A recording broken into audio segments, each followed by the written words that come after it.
Ya, Assalamualaikum warahmatullahi wabarakatuh.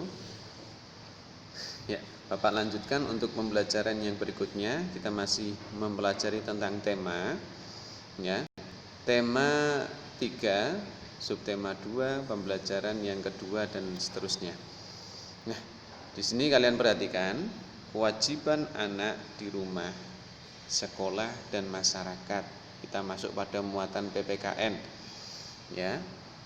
Di penggunaan hak harus diseimbangkan dengan pelaksanaan kewajiban. Sudah kalian pelajari kemarin, hak itu apa? Sesuatu yang harus kalian dapatkan. Ya. Nah, tapi itu harus kalian seimbangkan dengan pelaksanaan kewajiban. Nah, misalnya di sini kita berhak mendapatkan atau menggunakan lampu. Namun kita juga berkewajiban dalam menghemat penggunaan listrik, ya. Ingat-ingat. Jadi kewajiban adalah sesuatu yang harus dilakukan dengan penuh rasa tanggung jawab. Nah, terus kita masuk pada muatan SPDP. Ya, nama-nama interval nada. Nah, kita nanti di sini akan mempelajari nama-nama interval nada. Ya, kita masuk pada pembelajaran yang berikutnya. Di sini hanya ditampilkan sekilas di situ untuk tangga nada dan jarak antar nada atau interval itu kalian harus perhatikan. Ya, 1, 1,5, 1 sampai setengah. Itu kalian nanti perhatikan. Ya, Bapak lanjut langsung di muatan bahasa Indonesia. Ya, menyajikan informasi penting, teks eksplanasi dalam bentuk diagram. Ya, kita sajikan sebuah teks eksplanasi dalam bentuk diagram. Ya, dimana di situ kita ya punya atau di situ kita mempelajari teks eksplanasi dan kita sajikan dalam bentuk diagram. Nah, yang pertama, informasi penting dalam teks eksplanasi dapat disajikan dalam bentuk diagram. Ya, informasi yang disajikan dapat diambil dari kalimat utama setiap paragraf. Diingat-ingat ya, yang kalian sajikan dalam bentuk diagram itu adalah kalimat utama dari setiap paragraf. Nah, terus cara menemukan informasi penting itu bisa kalian menggunakan kata tanya, apa, di mana, kapan, siapa, mengapa, dan bagaimana. Itu cara kita untuk menemukan informasi penting. Nah, terus untuk selanjutnya di muatan IPA kita disuruh untuk membuat rangkaian listrik paralel. Nah, ketika di sini memang untuk situasinya normal, kita memang langsung mempraktekkan bagaimana cara membuat rangkaian listrik paralel. Tapi dalam kondisi seperti ini kita belum bisa praktekkan. Ya mungkin lain waktu kita kalau di situ ya waktu sudah normal kita bisa praktekkan bagaimana cara membuat rangkaian listrik paralel. Ya. Kita lanjut di sini. Rangkaian listrik paralel dimanfaatkan pada lampu lalu lintas. Kalian pernah lihat lampu lalu lintas atau lampu merah, ya? Perhatikan pada rangkaian paralel sederhana pada gambar di samping. Perhatikan. Nah, di situ jika lampu 1 adalah lampu merah, ya, lampu 2 adalah lampu kuning, dan lampu yang 3 yang paling bawah itu adalah lampu hijau. Setiap lampu dapat menyala sendiri-sendiri karena berada di percabangan yang berbeda-beda. Paham ya? Di situ ketika lampu merah nyala, lampu kuning, lampu hijau ikut nyala, tidak. Di situ bisa sendiri-sendiri menyala antara lampu merah sendiri, lampu kuning sendiri, dan lampu hijau sendiri. Nah, terus kita masuk pada muatan PKN. Dampak kita melaksanakan kewajiban terhadap dampak tidak melaksanakan kewajiban terhadap hak orang lain. Ya, kamu perhatikan di sini. Nah, anak-anak yang sedang melihat televisi, nah, dia mematikan televisi selesai menonton merupakan kewajiban agar dapat menghemat listrik. Ingat ya, kalian matikan televisi ketika memang sudah kalian tidak melihatnya. Atau seumpama kalian ketidur, nah, kalian bisa beri apa?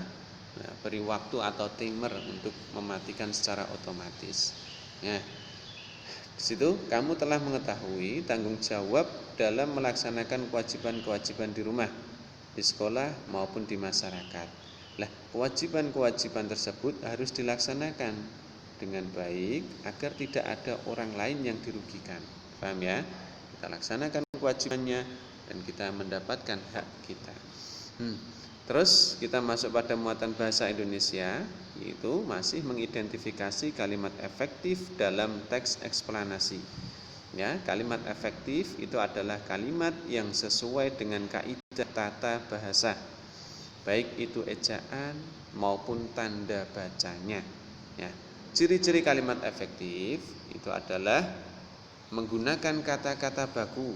Ingat ya, kalian membuat kalimat efektif tapi di dalamnya kata-katanya yang kalian gunakan tidak baku, maka kalimat tersebut itu sudah tidak efektif lagi. Nah, terus yang kedua, terdiri atas struktur kalimat yang berurutan dan bermakna logis. Nah, terdiri atas struktur kalimat yang berurutan. Strukturnya bagaimana? Adanya subjek, predikat, objek, keterangan. Dan bermakna logis, ya, bermakna bisa dinalar oleh akal sehat. Ya. Terus kalimat efektif itu tersusun secara sistematis dan mudah difahami. Contoh, Adi memberikan banyak uang kepada pengemis itu. Efektif tidak ini kalimat ini? Ya, tidak. Kalimat tersebut tidak efektif karena terdapat kata yang berulang-ulang. Nah, kata uang seharusnya ditulis satu kali sehingga kalimat akan menjadi kalimat efektif. Adi memberikan banyak uang kepada pengemis itu. Nah, terus kita masuk pada muatan IPS, ya, pengaruh komputer dalam bidang pendidikan. Ya, kalian pernah menggunakan komputer? Kalian pernah di situ manfaatkan membuka situs-situs di komputer? Nah ya, apa manfaat komputer untuk pendidikan? Ya, komputer adalah alat elektronik yang dapat menghitung atau mengolah data serta memutar film dan musik, bermacam-macam fungsi dari komputer. Nah, selain itu, komputer juga dapat menjadi alat komunikasi melalui surat elektronik dan media sosial. Ya. Nah, terus komputer membawa perubahan dalam bidang pendidikan. Kalian rasakan. Nah, dengan adanya komputer bisa merubah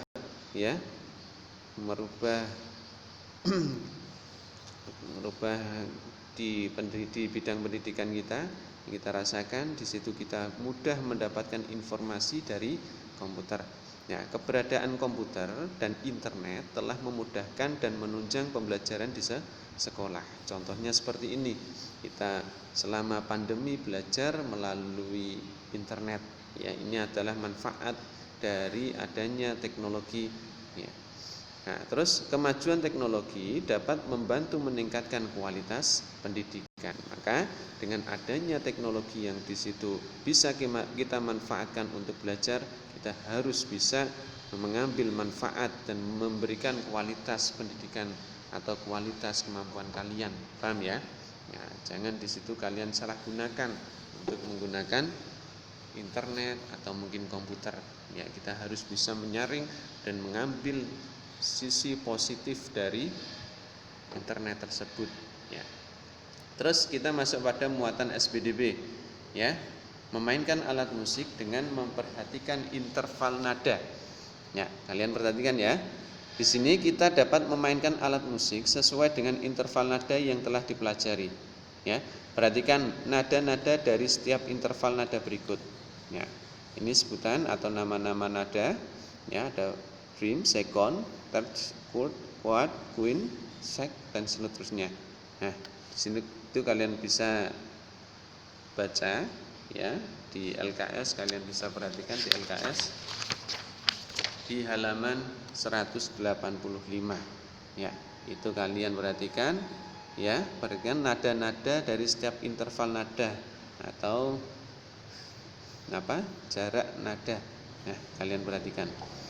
Terus berlatihlah membunyikan nada-nada tersebut menggunakan alat musik melodis seperti pianika, gitar, seruling, harmonika, angklung atau kecapi yang ada mungkin kalian temukan di rumah.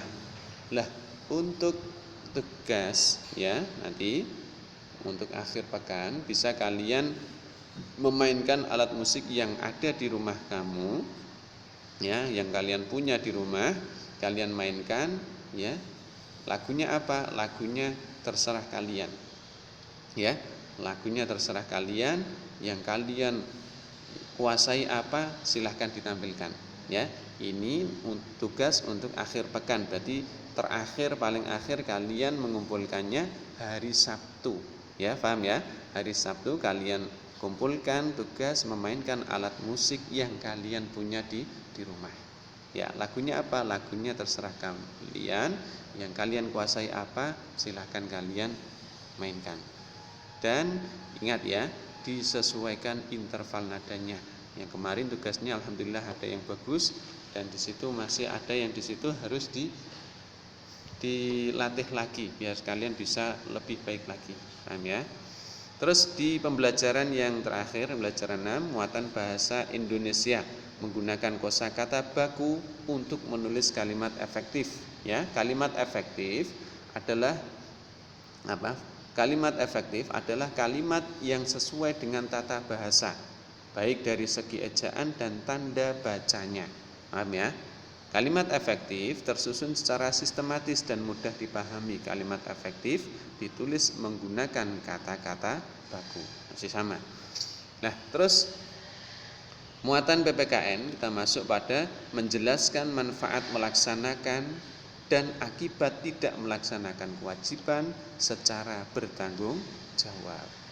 Nah, di sini kewajiban adalah sesuatu yang harus dilakukan dengan penuh rasa tanggung jawab. Nah, jika kewajiban tidak dilaksanakan secara bertanggung jawab dapat berdampak pada hak orang lain. Nah, ini cukup Bapak akhiri, kalian pelajari untuk materi temanya. Dan ingat tugas Bapak tadi adalah kalian memainkan alat musik yang kalian temukan di rumah, yang kalian punya di rumah ya, yang di situ nanti kalian mainkan lagu yang kalian kuasai ya. Paling akhir tugas dikumpulkan hari Sabtu akhir pekan. Nah, dari Bapak cukup. Akhirul kalam. Assalamualaikum warahmatullahi wabarakatuh.